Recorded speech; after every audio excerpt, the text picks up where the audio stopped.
Well, good morning, everyone. Can you hear me okay in the back? Yeah, okay, good.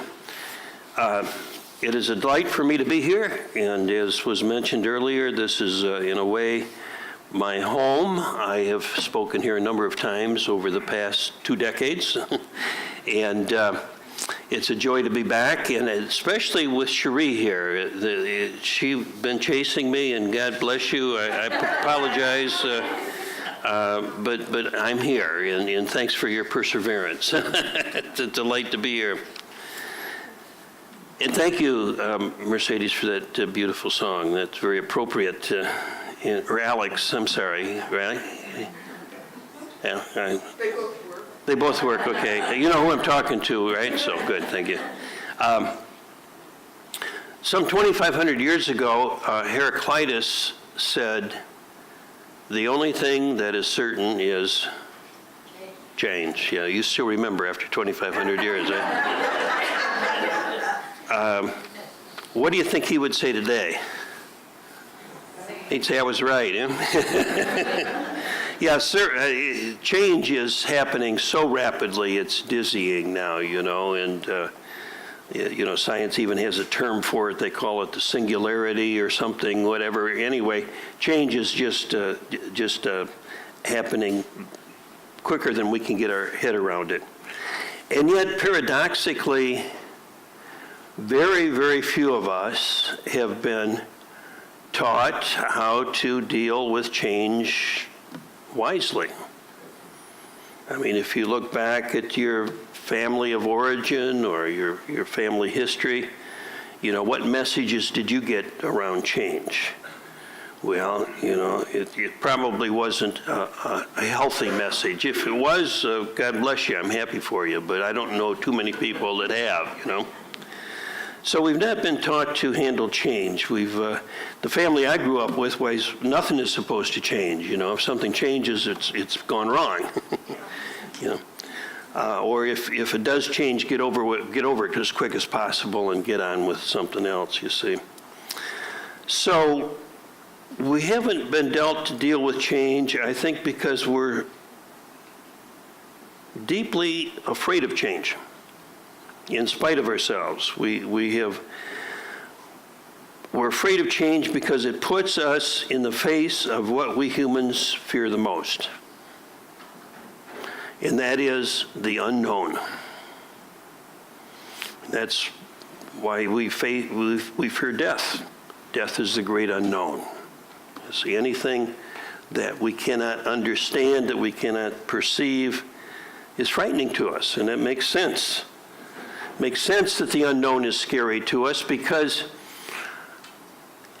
we have, as human beings, evolved a brain that works pretty good most of the time, sometimes. That's what they say. It wakes from the time the alarm goes off until the time you get to work in the morning. Your brain works marvelously. After that, who knows? But our brains, our minds are wired to help us survive. And we've been able to survive as a species, not because of our physical capabilities, but because of the mind. Most animals are much more adept, virtually all animals are more adept at survival in nature than we are. Obviously, very few of us could survive in the woods for one winter, and yet, of course, animals do it all the time, you see, and they don't have clothes, and they don't have heated houses like we do. So our mind has ensured our survival. We have survived because we've been able to create a virtual reality. And out of that virtual reality, we don't need to hibernate for the winter. We don't need to fly south. We don't need to grow wings or big teeth or whatever, because we develop airplanes, we develop clothing, we develop housing, we develop knives, weapons, and so on and so forth. So the mind has created a virtual reality, and out of that virtual reality, we are able to control our environment in such a way that we can survive much more effectively than the animals can. And the other good news there is that when change occurs, it's much easier to change our minds, though that's not easy, but it's much easier to change our minds than it is to evolve more fur or another leg or wings or whatever you say. That takes a long time, doesn't it? And so the mind is more adept at change than the physical body is. And so ideally, we're able to adapt and survive for that particular reason. So when we are in a situation where the mind is no longer able to be in control, when it's no longer able to understand, when it doesn't have a map or a compass to guide it, that scares the heck out of us, doesn't it? Because our survival tool is gone. You know, it's like the turtle without a shell. You know, the only thing that we know is no longer available to us. So, just to illustrate this, I sometimes use a metaphor, kind of a fable, and it's a little bit out of date right now with GPS, but pretend that's not around. We're still going to refer to a map. Anybody remember what a map is? You know, it's one of those things you can never fold back into the play. Never have I ever been able to do that. But anyway, the map is what you try to fold up and stick in your glove box. It used to be.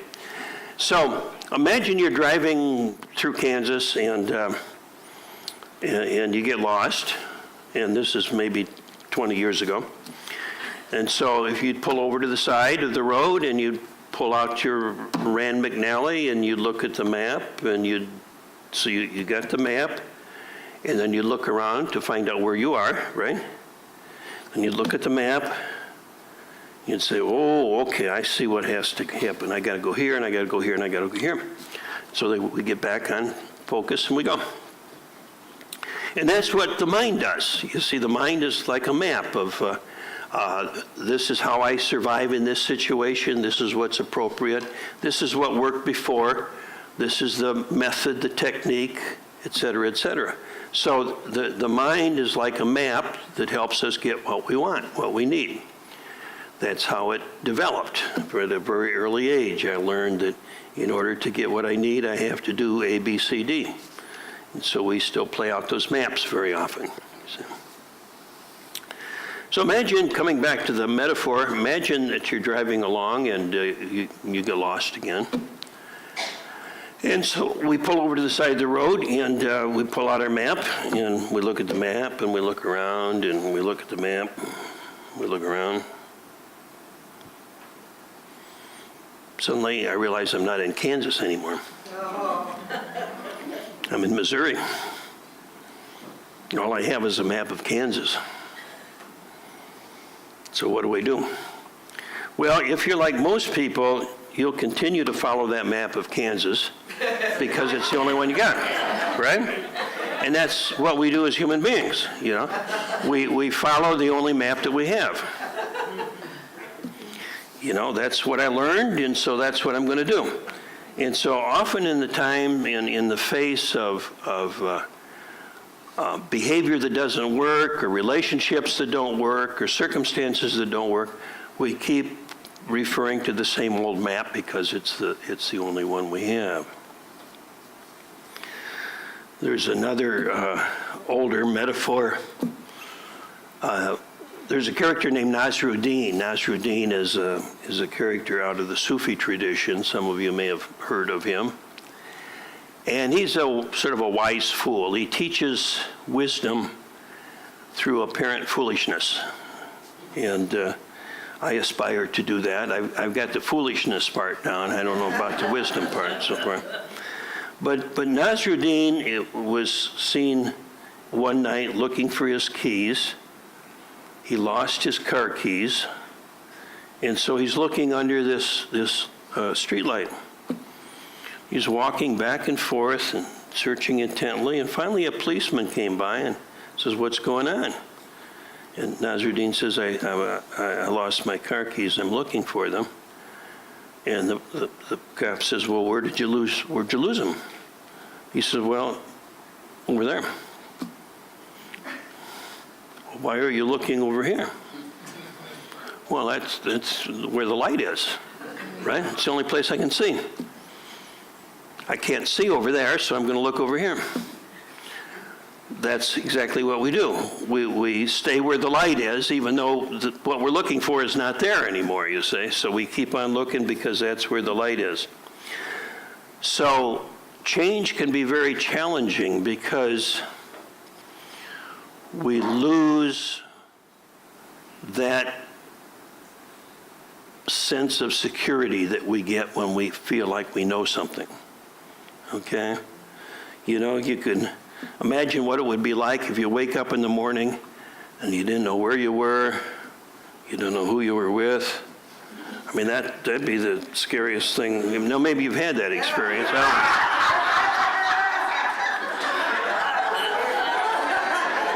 I'm not going to ask for a show of hands, okay? But if that happened, hypothetically, it would be very frightening, would it not? And because all of a sudden we don't know where we are. And we have this drive to survive. And so that drive to survive, that instinct to survive, gets very threatened when we don't know, when we lost our map. And yet, interestingly enough, we have another drive that's, I think, even stronger than the drive to survive. It's more subtle, but it is very powerful. And that is the drive to become more than what we are.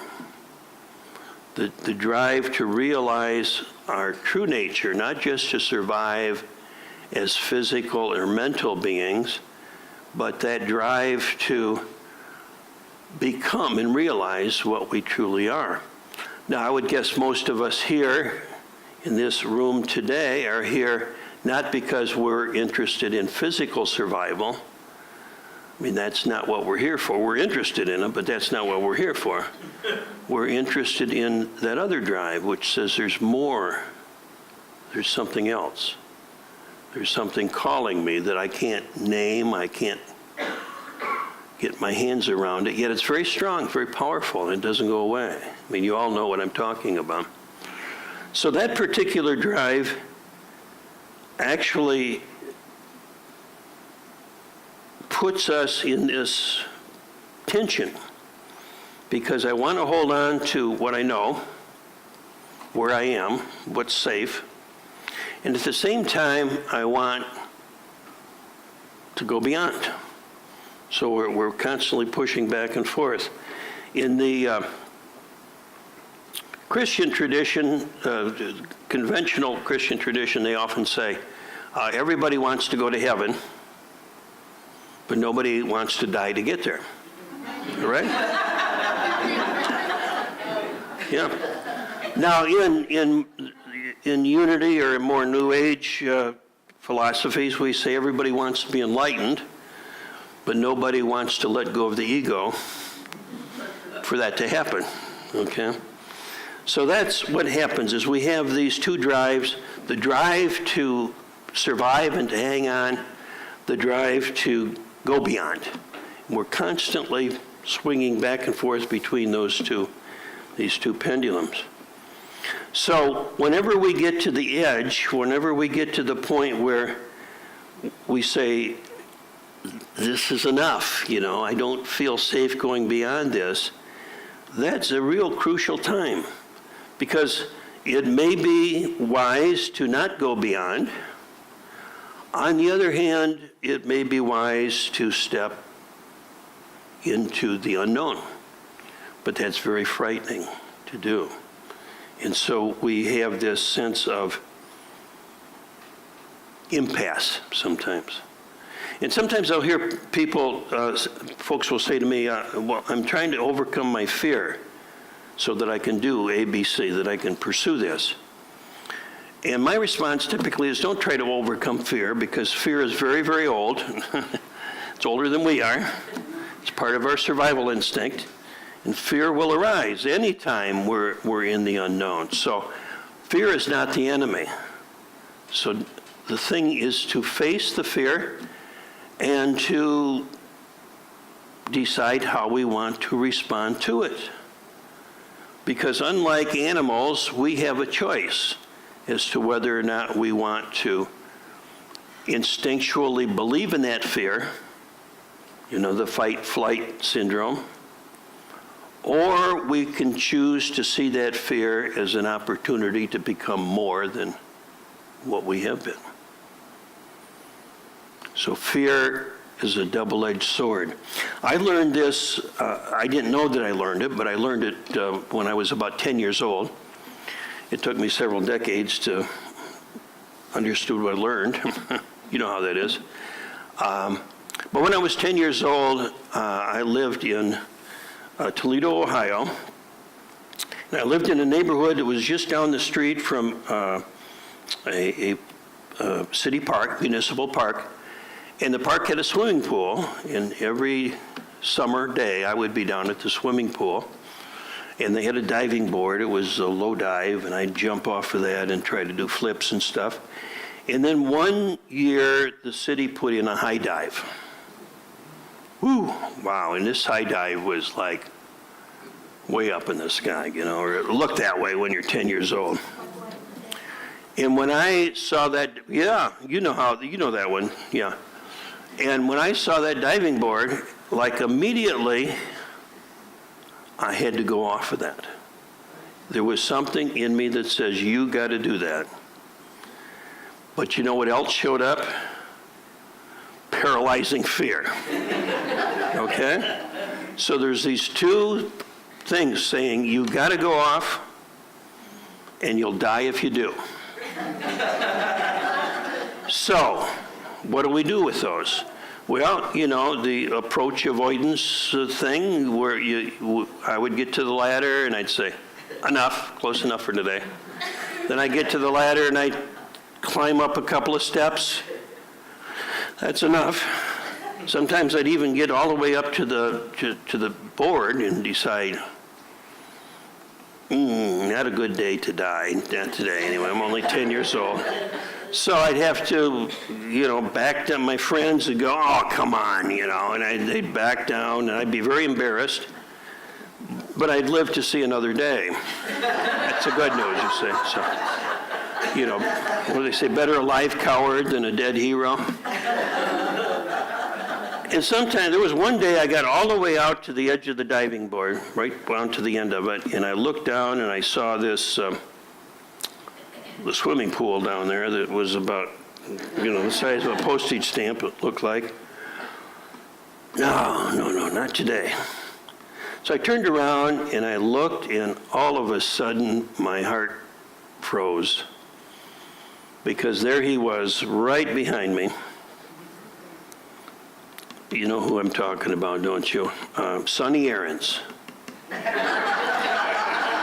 Sonny Aarons. He was the meanest, nastiest bully in the neighborhood. And he loved to torment me. And I would do anything I could to avoid him. And now here I was at his mercy, you see. And so I really understood what it means to be between the devil and the deep blue sea. Because there I was, terrified, frozen. So finally, I did the only thing a good Catholic boy would do. I crossed myself, did a Hail Mary, and I jumped. And it is true that your life flashes before your eyes when you're about to die. And at age 10, it didn't take very long. It was a short trip. And so when I came down, I hit the water with a big belly flop, and that was, really stung. And I'm going down and down and down, and I just visualized my parents crying over my casket, and my brother riding my bicycle, and it would all these images, and I'm just going down and down and down. It's over. But then something happened. I started to come up. I started to come back up. And I came up faster and faster and faster. And I came up so fast that half my body shot out of the water. And I went, wow, that was fun. Couldn't wait to do it again. But you know, even though I did it once, when I started to do it again, I could still feel a little bit of that butterflies. But you know what? The fear was beginning to morph into excitement. And I began to learn that fear and excitement are really the same thing. You know, we go to an amusement park to scare ourselves. We go to a scary movie to scare ourselves. So there's something about fear that when we can open up to it and not see it as the enemy and even welcome it, then fear can begin to morph into excitement. Because what we fear the most is our greatest opportunity for freedom. You see? It's only in the unknown that we are totally free. And when we hold on to what we know and refuse to change, we may feel safe, but we'll never be free. So, looking at fear, learning from it, facing it, and responding wisely. It's not always a good idea to jump into the abyss. And yet sometimes we do, and sometimes we're pushed into it, okay? But fear is not the enemy. Welcome fear, and so when it shows up and you feel anxiety, that's not necessarily bad news. It can be good news. So I'll close with this quote from the book Illusions from way back in the 70s. How many folks remember Illusions? All right, Richard Bach, right? Yeah, Richard Bach. In this quote, he says, "The mark of our ignorance is the depth of our belief in injustice and tragedy. The mark of our ignorance is the depth of our belief in injustice and tragedy. What the caterpillar calls the end of the world, the master calls a butterfly." So the butterfly in me honors the butterfly in each of you. And may you be free and may you be blessed. And God bless you and God bless this ministry. So, okay.